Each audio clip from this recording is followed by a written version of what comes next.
नमस्कार, आप देख रहे हैं खबरदार। मैं हूं श्वेता सिंह। सबसे पहले खबरों को खबरदार के लेंस से देख लेते हैं। आज बंगाल का चुनावी माहौल सबसे बड़ी खबर बन गया है। ममता बनर्जी की राजनीति पर पीएम मोदी ने कई वार किए। आप इसे बंगाल पॉलिटिक्स का डायरेक्ट एक्शन भी कह सकते हैं। मां माटी मानुष के जवाब में पीएम मोदी ने असल परिवर्तन का फॉर्मूला निकाला है। 30 दिन में तीसरी बार पीएम मोदी बंगाल में थे। उन्होंने मंच से शब्दों वाले हथौड़े चलाए और वंदे मातरम की बिजली जैसे उद्घोष के साथ अपनी बात खत्म की। अब हुगली में 24 फरवरी को इसी जगह पर ममता बनर्जी का रिएक्शन देखने को मिलेगा। मोदी की बंगाल डिक्शनरी भी आज चर्चा का विषय थी। उन्होंने सिंडिकेट राज, टोलाबाजों का राज, कट कल्चर, और नहीं अन्याय और असल परिवर्तन जैसे शब्दों का इस्तेमाल किया जो ममता बनर्जी को चुभे होंगे। बीजेपी को उम्मीद है कि इनमें से कोई ना कोई शब्द बंगाल की सत्ता का पासवर्ड जरूर बन जाएगा। इन शब्दों का राजनीतिक विश्लेषण करेंगे।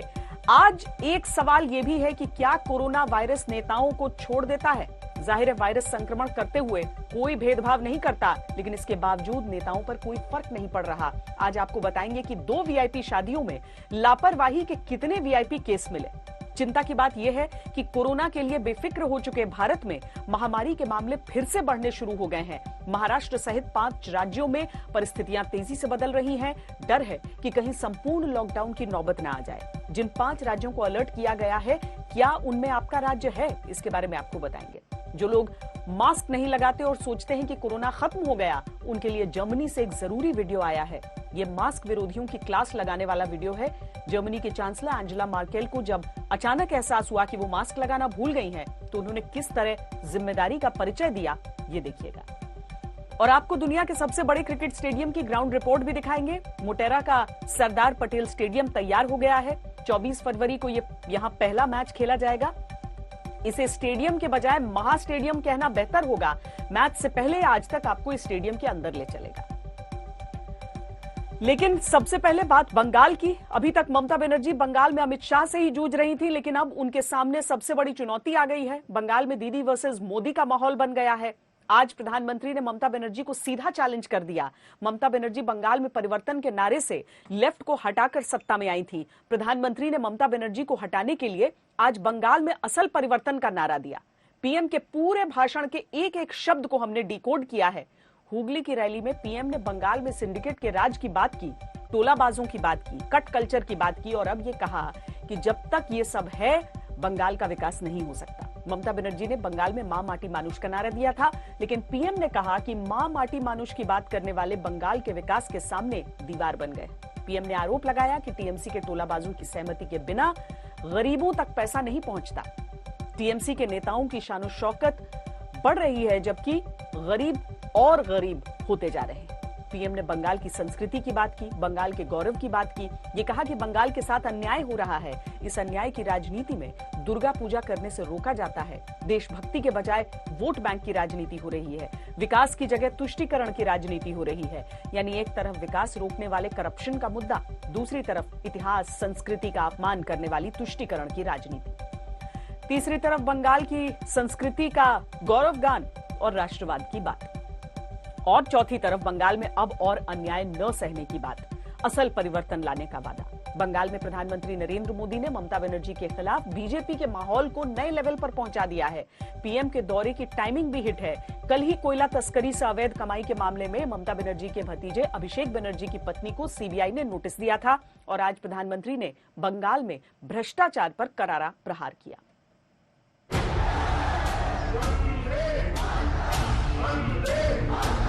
मोदी जी स्वागतम। सरकार की योजनाओं का पैसा टीएमसी के टोलाबाजों की सहमति के बिना गरीब तक पहुंच ही नहीं पाता। अगर किराए पर बिल्डिंग भी लेनी हो तो उसमें भी कट लगता है। कट कट कट का जो कल्चर बनाया है, सिंडिकेट के हवाले बंगाल दे दिया है, उसी के कारण ये माहौल बिगड़ता गया। बंगाल का विकास तब तक संभव नहीं है जब तक यहां सिंडिकेट का राज रहेगा। पीएम ने बंगाल की चुनावी नस पकड़ ली और उन मुद्दों पर दीदी की मुसीबतें बढ़ा दी जिन मुद्दों पर उनकी पार्टी और सरकार पहले से घिरी है। इसमें सबसे बड़ा मुद्दा करप्शन का है।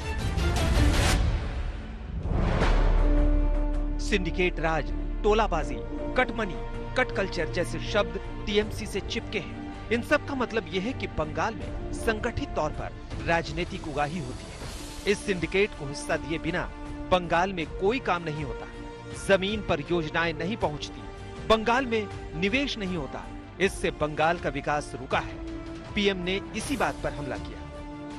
मां, माटी, मानुष की बात करने वाले लोग बंगाल के विकास के सामने दीवार बनकर के खड़े हो गए हैं। बंगाल का विकास तब तक संभव नहीं है जब तक यहां सिंडिकेट का राज रहेगा।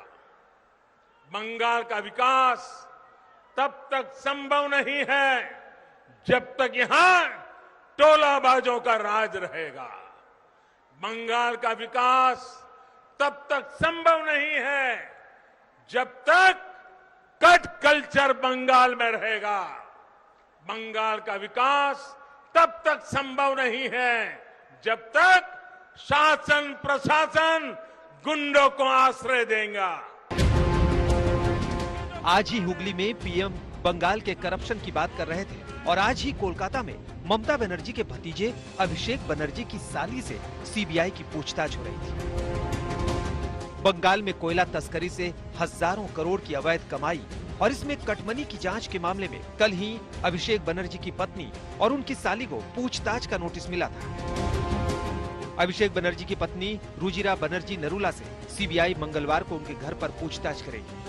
आज अभिषेक बनर्जी की साली मेनका गंभीर से सीबीआई ने 3 घंटे पूछताछ की है। 3 घंटे की पूछताछ हुई थी।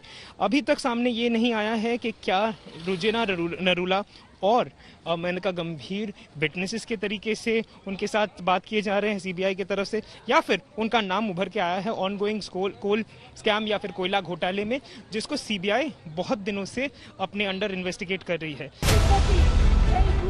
ये ममता बनर्जी के लिए बड़ा सियासी संकट है क्योंकि चुनाव सिर पर है और इसी बीच भतीजे अभिषेक बनर्जी के परिवार पर सीबीआई का शिकंजा कस गया है। ये सब कुछ करप्शन के मुद्दे पर बीजेपी के नैरेटिव को सूट करता है।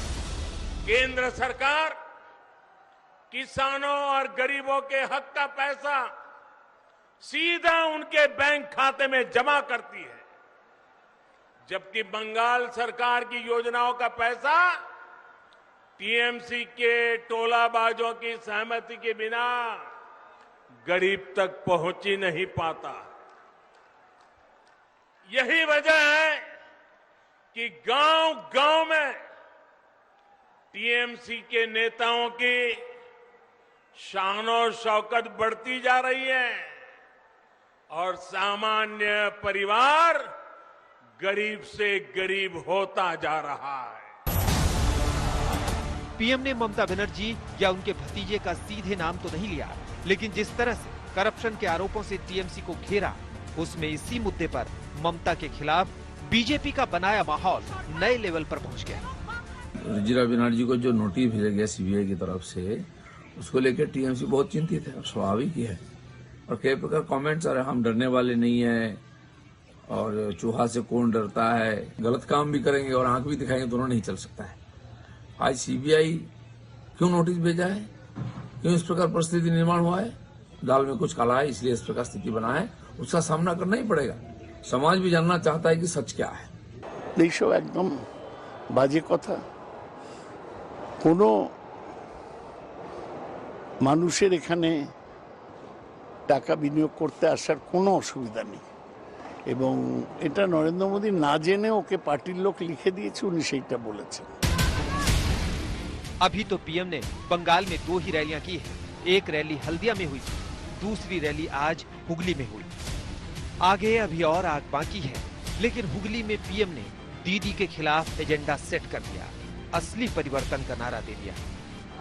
हमरा आशोल परिवर्तन चाहिए। कोलकाता से सूर्याग्नि रॉय के साथ आज तक ब्यूरो।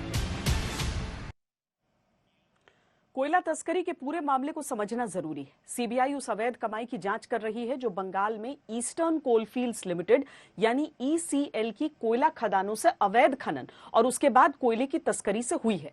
सीबीआई ने इस मामले में पिछले साल नवंबर में एफआईआर दर्ज की थी और तब से छानबीन कर रही है। आसनसोल, दुर्गापुर, पुरुलिया, बांकुड़ा जैसी जगहों पर कोयला खदानें हैं जहां से अवैध तरीके से कोयला निकाला गया और इन्हें ट्रकों से बाहर भेजा गया। अफसरों की मिलीभगत से हजारों करोड़ रुपए का कोयला अवैध तरीके से निकालकर बाहर बेचा गया। इसी में हजारों करोड़ रुपए की अवैध कमाई हुई। सिंडिकेट को रिश्वत दी गई, ताकतवर लोगों तक पैसे पहुंचाए गए। इस पूरे खेल के राज कोयला माफिया अनूप माझी उर्फ लाला के पास हैं। ये फिलहाल फरार है। इसके अलावा दूसरा आरोपी टीएमसी का नेता विनय मिश्रा है, जो ममता बनर्जी के भतीजे अभिषेक बनर्जी के करीबी है। विनय मिश्रा भी फरार है। बीजेपी ये बड़े आरोप टीएमसी पर लगाती रही है कि मवेशी तस्करी और कोयला तस्करी से अवैध कमाई का बड़ा हिस्सा टीएमसी के कई नेताओं के पास जाता रहा है। इसी में वो अभिषेक बनर्जी का भी नाम लेती है। अभिषेक बनर्जी टीएमसी में दूसरे नंबर के नेता हैं। ममता बनर्जी उनकी बुआ हैं। 2011 में ममता बनर्जी अभिषेक को राजनीति में लाई और टीएमसी के यूथ विंग की जिम्मेदारी दी। 2014 में उन्होंने डायमंड हार्बर से लोकसभा चुनाव लड़ा और जीता। इसके बाद 2019 का चुनाव उन्होंने जीता, लेकिन इस बीच कई बार अपनी पत्नी रुजिरा नरूला से जुड़े विवादों की वजह से वो फंसते रहे। कोयला तस्करी मामले में रुजिरा नरूला का नाम क्यों आया और क्यों सीबीआई उनसे पूछताछ करना चाहती है, रुजिरा नरूला की हिस्ट्री और बैकग्राउंड क्या है, ये सब आपको दिखाते हैं।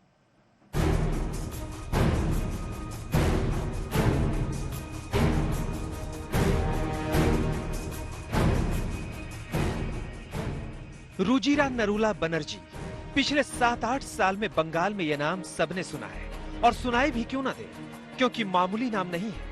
वो टीएमसी में ममता बनर्जी के बाद सबसे ताकतवर नेता और उनके भतीजे अभिषेक बनर्जी की पत्नी है।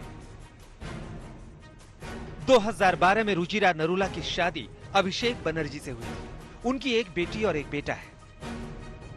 আমি তো বলেছি আমার পিছনে ইডি সিবিআই লাগাতে হবে না, আমি এই মাটির সন্তান।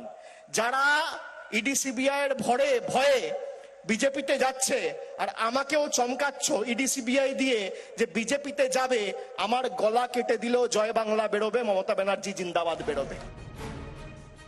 लेकिन अब जब कोयला तस्करी मामले में उनका नाम आया है और सीबीआई उनसे पूछताछ करने वाली है, तो रुजिरा से जुड़े विवादों के पुराने पन्ने भी खुल रहे हैं।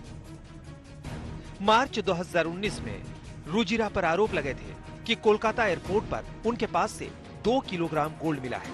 ये बताया गया था कि उनके पास से $10,000 और लाखों रुपए भी मिले। तब अभिषेक बनर्जी ने आरोप लगाया था कि ये बीजेपी के नेताओं ने फेक न्यूज फैलाई है। रुजिरा के पास 2 ग्राम भी सोना नहीं था, लेकिन कस्टम विभाग ने इस पर केस दर्ज किया। यह मामला कोलकाता हाई कोर्ट में गया, फिर वहां से सुप्रीम कोर्ट में गया, जहां से रुजिरा को राहत मिली थी। लेकिन रुजिरा के साथ सिर्फ यही अकेला मामला नहीं है। एक विवाद उनकी नागरिकता को लेकर भी है, जिस पर उन्हें गृह मंत्रालय का कारण बताओ नोटिस भी मिल चुका है। 33 साल की रुजिरा नरूला के पास थाईलैंड की नागरिकता है। रुजिरा की पढ़ाई लिखाई थाईलैंड में ही हुई है, लेकिन उन पर overseas citizen of India OCI card हासिल करने के लिए तथ्यों को छुपाने का आरोप लगा। बीजेपी रुजिरा नरूला की नागरिकता को लेकर भी अभिषेक बनर्जी पर हमले कर रही है और ये कह रही है कि रुजिरा की नागरिकता कहीं पर भारतीय और कहीं थाईलैंड की बताई गई। ट्वीट किया है, उसमें अभिषेक बनर्जी का बयान है प्रेस कॉन्फ्रेंस। उसमें उन्होंने कहा है कि उनकी पत्नी जन्म लग्न से थाई नागरिक है।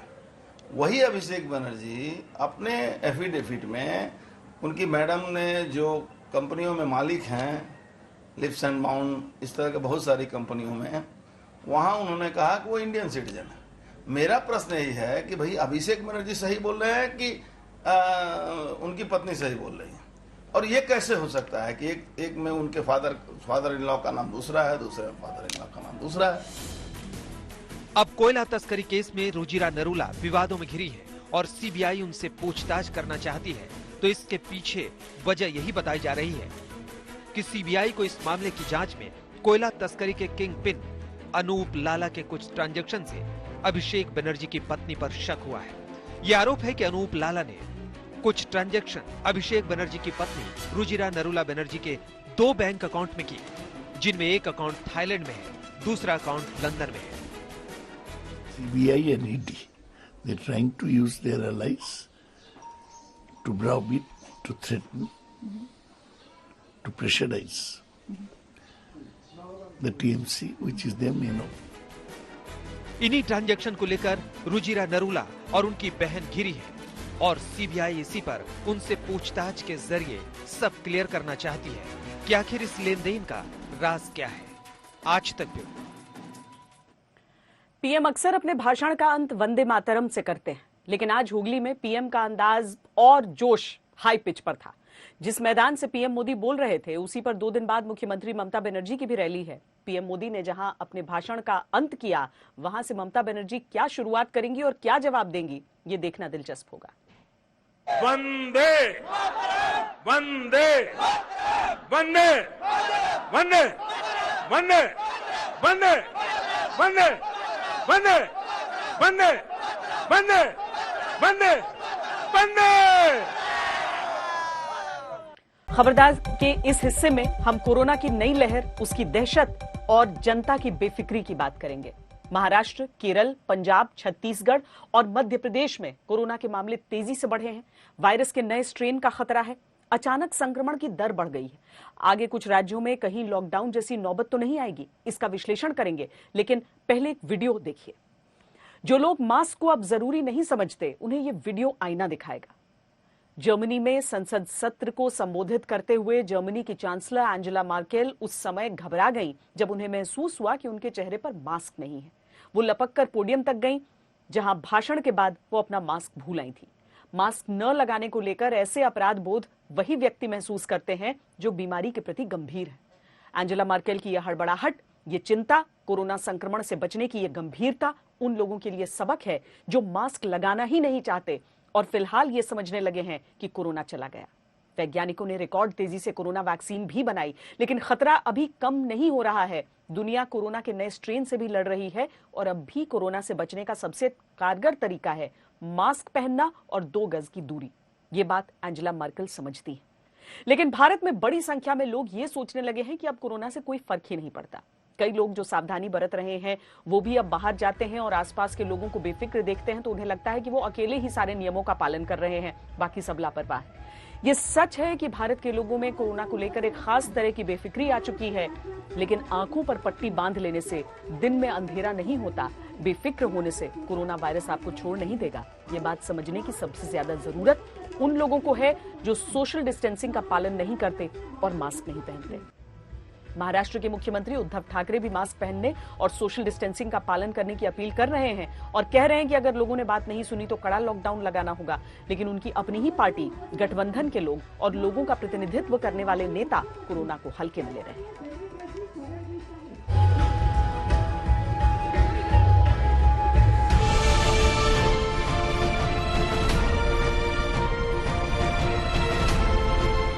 इन तस्वीरों को देखकर आप भी सोच में पड़ जाएंगे। सवाल उठेगा कि क्या कोरोना वायरस नेताओं का कुछ नहीं बिगाड़ पाता, दूर से ही प्रणाम करके लौट जाता है? क्या विज्ञान के सारे नियमों ने नेताओं के आगे घुटने टेक दिए हैं? नहीं ना, ऐसा कैसे हो सकता है? तो फिर इस बेफिक्री की वजह क्या है? वीआईपी नेताओं को हुआ क्या है? महाराष्ट्र में लॉकडाउन की वापसी हो रही है, लेकिन वीवीआईपी नेताओं के लिए सब जायज है। औषध तेव्हाही नव्हतं, औषध आजही नाहीये। एक दिलासादायक बातमी म्हणजे आपल्या हातामध्ये आता वॅक्सीन नाही म्हटलं तरी आलेली आहे। कल मुंबई में मुख्यमंत्री उद्धव ठाकरे कोरोना के खतरे समझा रहे थे और पुणे में बीजेपी के पूर्व सांसद धनंजय महादिक के बेटे की शादी में सारे नियमों की धज्जियां उड़ रही थी। शादी समारोह में देवेंद्र फडणवीस बिना मास्क के दिखे। पार्टी में शरद पवार, संजय राउत, अरविंद सावंत जैसे बड़े चेहरे भी शामिल थे। नासिक में एक दूसरे शादी समारोह में भी सरकार के मंत्री छगन भुजबल पार्टी में थे। यहाँ भी शरद पवार उनके साथ थे। कल पार्टी थी और आज छगन भुजबल कोरोना संक्रमित पाए गए हैं। यानी अब उद्धव सरकार के कुल 5 मंत्री राजेश टोपे, राजेंद्र शिगड़े, जयंत पाटिल, बच्चू काड़ू और छगन भुजबल कोरोना संक्रमित हैं। 20-25 अधिकारी सगळ्यांना विचारलं की वाढ कशामुळे वाढ होते आणि मी त्यांना सगळ्यांनी एक मुखाने सांगितलं की लग्न समारंभांमध्ये जी गर्दी होती आहे, एकेका वेळेला 1000, 2-2, 3-3, 4-4 हजार लोग येत आहेत। राज्य के मुख्यमंत्री उद्धव जी ठाकरे जिस दिन कोरोना के गाइडलाइंस जारी कर रहे थे, लोगों को मास्क पहनने की चेतावनी दे रहे थे, ठीक उसी ही दिन वीवीआईपी लोग, कुछ मंत्री, सत्ता में दखल रखने वाले बड़े लोग, पूर्व मुख्यमंत्री बिना मास्क शादी समारोह में दिखाई दिए। कोरोना के उछाल के बीच जब ऐसी लापरवाही करते राज्य के बड़े चेहरे ही कैमरे में रिकॉर्ड होंगे तो आम लोगों के क्या कहने। वो तो लापरवाही के सारे रिकॉर्ड तोड़ देंगे। 1 साल हो गया बचाव के तरीके गिनाते गिनाते, लेकिन कोरोना को लेकर लापरवाही कम होने का नाम नहीं ले रही। शिरडी में भक्तों का मेला जुटा है, कोविड प्रोटोकॉल की धज्जियां उड़ रही हैं। नागपुर के सीताबर्डी बाजार की तस्वीरें देखिए, इस रौनक में कोविड का खतरा और लोगों की लापरवाही मिली हुई है। लापरवाही का ये वीडियो बांद्रा के एक पब का है। यहाँ पार्टी धुआंधार जारी है, कोरोना का कोई खौफ नहीं है।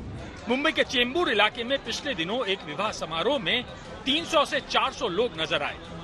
बेफिक्री की ऐसी तस्वीरें कि आप दंग रह जाएंगे। लोगों में गजब का ओवर कॉन्फिडेंस है, ये मानकर बैठे हैं कि कोरोना तो बाल भी बांका नहीं कर सकता। आपने मास्क नहीं पहना, क्या कहेंगे बताइए ना, कि मास्क पहनना जरूरी है या नहीं? है जरूरी। हम एक्चुअली बाहर से बाहर आए इसलिए रह गया, इधर ही हमारा घर।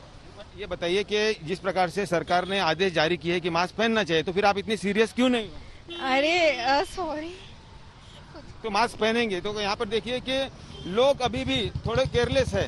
यहाँ पे और भी कुछ लोग, उनसे बात करेंगे। आप क्या कहेंगे, मास्क पहनना जरूरी है या नहीं? सर मास्क पहनना तो जरूरी है ही, लेकिन लोग इसके बारे में ज्यादा नहीं सोचते क्योंकि वो जल्दी में रहते।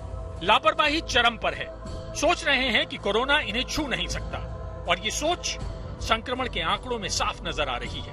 यही वजह है कि महाराष्ट्र में उद्धव सरकार फिर से सख्त फैसले लेने पर मजबूर हुई है। कोरोना को लेकर नए आदेश लागू कर दिए गए हैं, जिसके तहत अमरावती और अतलपुर में 1 हफ्ते का लॉकडाउन लगाया गया है। अकोला, बुल्ढाना, वाशिम और यवतमाल जिलों में 28 फरवरी तक आंशिक लॉकडाउन रहेगा, यानी सुबह 9 बजे से शाम 5 बजे तक ही दुकानें खुली रहेंगी। इसके बाद सिर्फ अति आवश्यक सेवाएं चालू रहेंगी। नासिक और पुणे में नाइट कर्फ्यू लगा दिया गया है। पुणे में भी स्कूल, कॉलेज और कोचिंग संस्थान बंद रहेंगे। नागपुर में 25 फरवरी से 7 मार्च तक स्कूल, कॉलेज और ट्यूशन क्लासेस बंद रहेंगी। मुख्यमंत्री उद्धव ठाकरे ने साफ कर दिया है कि लॉकडाउन अगर नहीं चाहिए तो कोरोना गाइडलाइन का पालन करना ही होगा। आने वाले कुछ दिन आपसे ये उत्तर अपेक्षित कर रहा हूं। कैसे?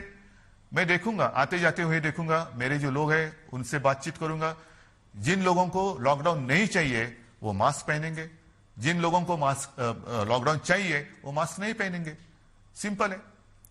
लॉकडाउन अगर नहीं चाहिए तो जो 3 चीज हमेशा मैं कहते आ रहा हूं, मास्क पहनिए, हाथ धोइए और एक दूसरे से एक सुरक्षित अंतर रखिए। इंटरेक्शन बढ़ता है, पब्लिक ट्रांसपोर्ट खुल गया है, ऑफिस सभी खुले हैं, तो एक स्वाभाविक तरीके से थोड़ा स्पाइक होना ये मुमकिन था, लेकिन आगे जाते हुए यहीं हमें अड़े रहना और खुद का ख्याल रखना ये बहुत जरूरी है, क्योंकि अभी हम ये सारी चीजें जैसे मास्क है ये किसी और के लिए नहीं, खुद के लिए करना चाहिए।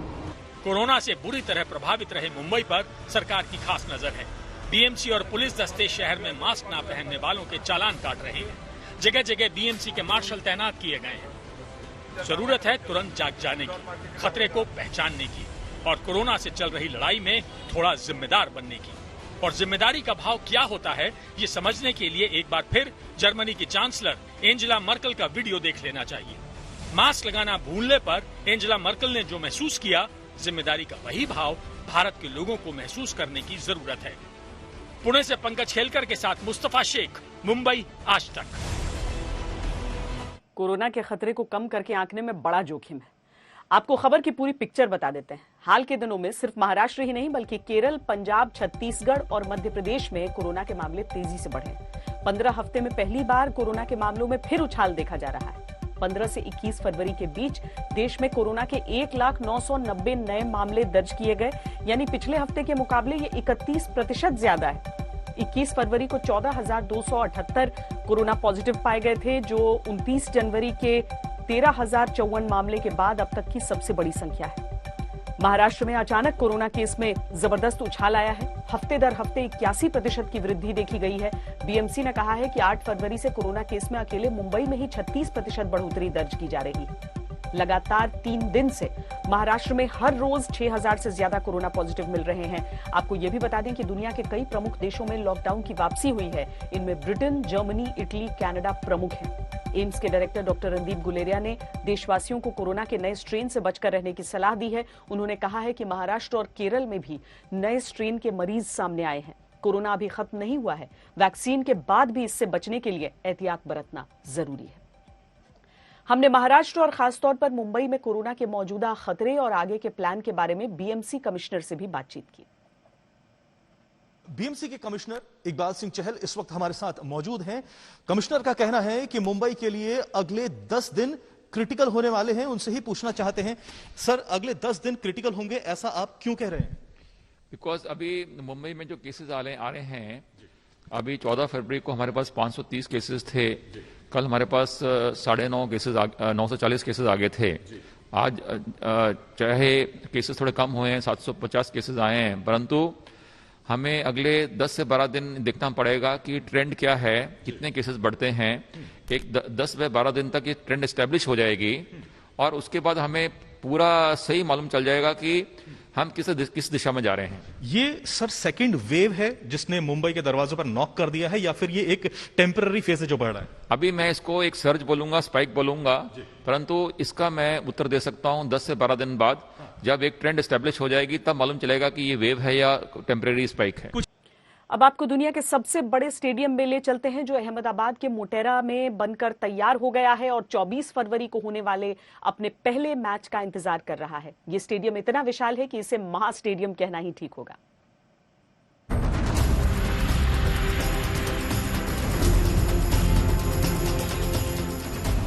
ये बदलते भारत की बुलंद और बेमिसाल तस्वीर है। दुनिया का सबसे बड़ा क्रिकेट स्टेडियम बनकर तैयार है।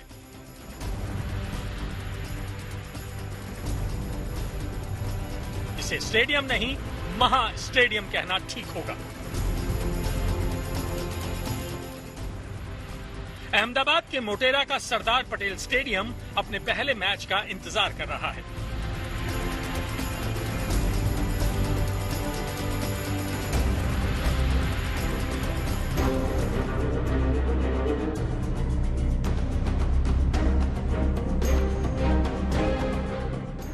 चौबीस फरवरी से यहां भारत और इंग्लैंड के बीच तीसरे टेस्ट मैच का आगाज होगा और सीरीज का चौथा टेस्ट भी मोटेरा में ही 3 मार्च से खेला जाएगा।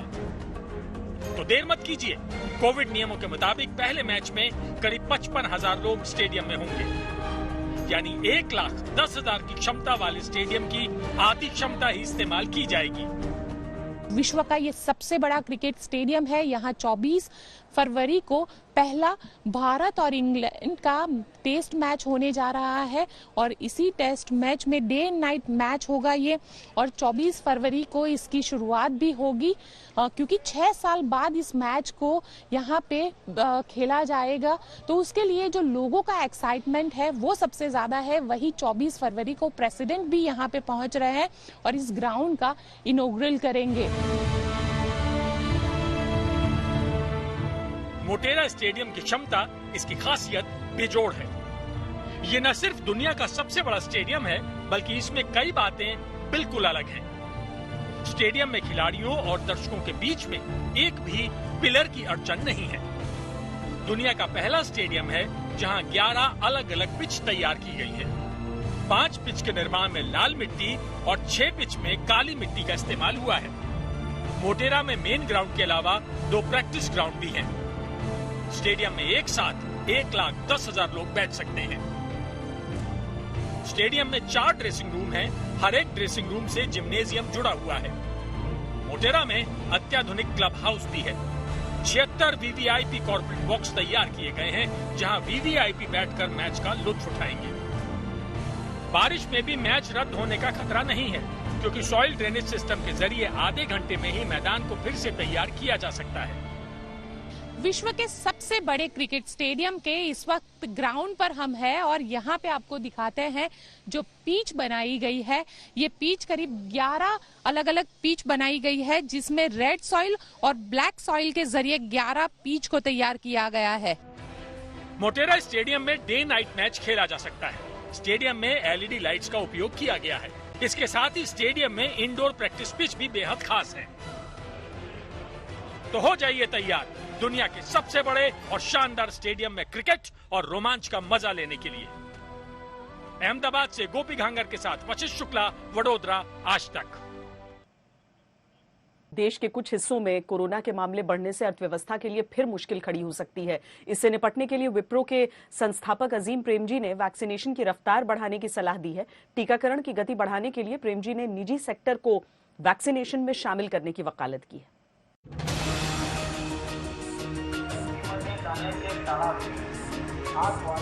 महाराष्ट्र और मध्य प्रदेश के कुछ इलाकों में कोरोना के बढ़ते मामलों ने एक बार फिर से अर्थव्यवस्था की चिंता बढ़ा दी है। किसी शहर में नाइट कर्फ्यू लगा दिया गया तो कहीं कुछ वक्त के लिए लॉकडाउन का ऐलान कर दिया गया है। इन सब पाबंदियों से दोबारा आर्थिक गिरावट का खतरा बढ़ गया है। ऐसे में अब कोरोना से बचाव के तरीकों पर अमल करना बेहद जरूरी है, जिससे दूसरे राज्यों और शहरों में न फैले। कर्नाटक ने तो महाराष्ट्र और केरल से आने वालों के लिए कोरोना नेगेटिव रिपोर्ट का होना अनिवार्य कर दिया है। कोरोना के इस नए स्ट्रेन के खतरे से एम्स डायरेक्टर ने चेतावनी जारी की है। जानकारों का मानना है कि इसकी रफ्तार बढ़ने से पहले इसे काबू करना बेहद जरूरी है। ये बहुत जरूरी है कि हमें पता नहीं ये वही नई स्ट्रेन हो सकती है कोरोना के जो फिर से संक्रमण कर रही है।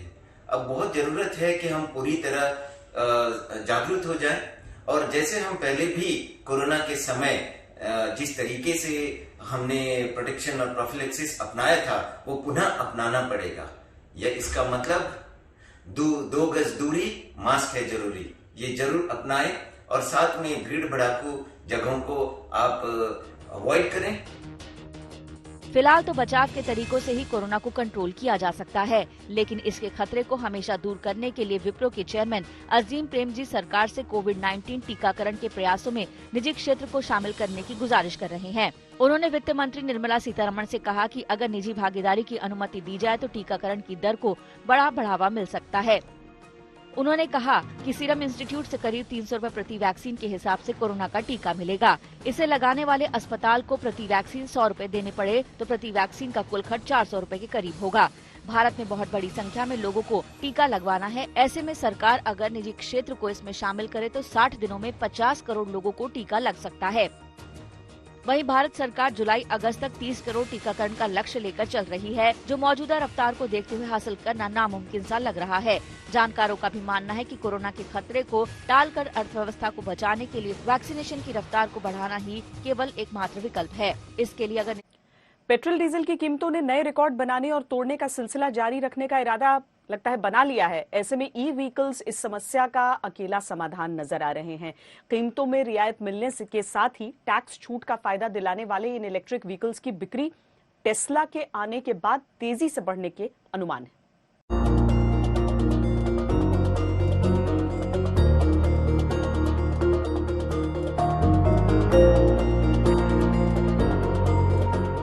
पेट्रोल डीजल की रिकॉर्ड तोड़ कीमतों ने कोरोना काल में कार चलाने वालों की मुश्किल बढ़ा दी है। रोजाना बढ़ती कीमतों से परेशान ये लोग सरकार से राहत पाने के इंतजार में हैं। इन्हें उम्मीद है कि कोरोना से बेहाल हुई देश और दुनिया और खुद की अर्थव्यवस्था के बीच पेट्रोल डीजल की महंगाई का चाबुक मंदी के इस घाव को और गहरा कर रहा है। जानकारों का भी मानना है कि पेट्रोल डीजल की कीमतों में कमी के फिलहाल अंतर्राष्ट्रीय बाजार से तो कोई आसार नजर नहीं आते।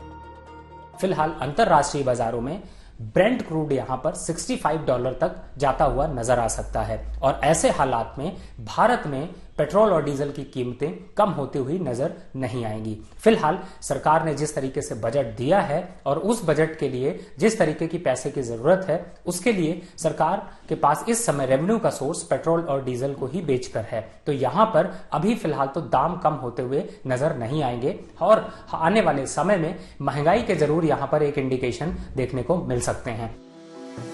ऐसे में अब लोगों के लिए धीरे धीरे पेट्रोल डीजल के वाहनों से इलेक्ट्रिक व्हीकल्स का रुख करना ही फायदेमंद रहेगा। इनसे होने वाली बचत कैसे लोगों की जेब को हल्का होने से बचाती है, इसे समझने के लिए नेशनल ऑटोमोटिव बोर्ड यानी NAB के आंकड़ों पर नजर डालते हैं। देश में इस समय कुल 50,577 इलेक्ट्रिक वाहन है। इलेक्ट्रिक व्हीकल्स के इस्तेमाल से रोजाना 43,316 लीटर पेट्रोल और डीजल की बचत हो रही है। इससे अभी तक 1.44 करोड़ लीटर पेट्रोल और डीजल की बचत हुई है। NAB के मुताबिक इलेक्ट्रिकल व्हीकल्स के इस्तेमाल से पेट्रोल डीजल के रोज 3.5 लाख रुपए बच रहे हैं। यानी कुल अब तक 50,577 इलेक्ट्रिक व्हीकल से 1 अरब से ज्यादा की बचत हो चुकी है। पिछले कुछ सालों में बेहतर तकनीक, चार्जिंग की सुविधाओं में बढ़ोतरी और सब्सिडी वगैरह ने ग्राहकों की इन वाहनों में दिलचस्पी बढ़ाई है। सरकार इन वाहनों की खरीद पर GST, रजिस्ट्रेशन और दूसरे चार्ज में छूट दे रही है। इलेक्ट्रिक वाहन पर्यावरण के लिहाज से भी बेहतर होते हैं, क्योंकि पेट्रोल और डीजल का इस्तेमाल नहीं होने से इनसे कार्बन उत्सर्जन नहीं होता है। NAB के मुताबिक इलेक्ट्रिक व्हीकल्स के इस्तेमाल से रोजाना करीब 99,000 किलो कार्बन डाइऑक्साइड के उत्सर्जन को रोका जा रहा है। इससे अभी तक 3 करोड़ 28 लाख किलो से ज्यादा कार्बन डाइऑक्साइड एमिशन को कम किया गया है।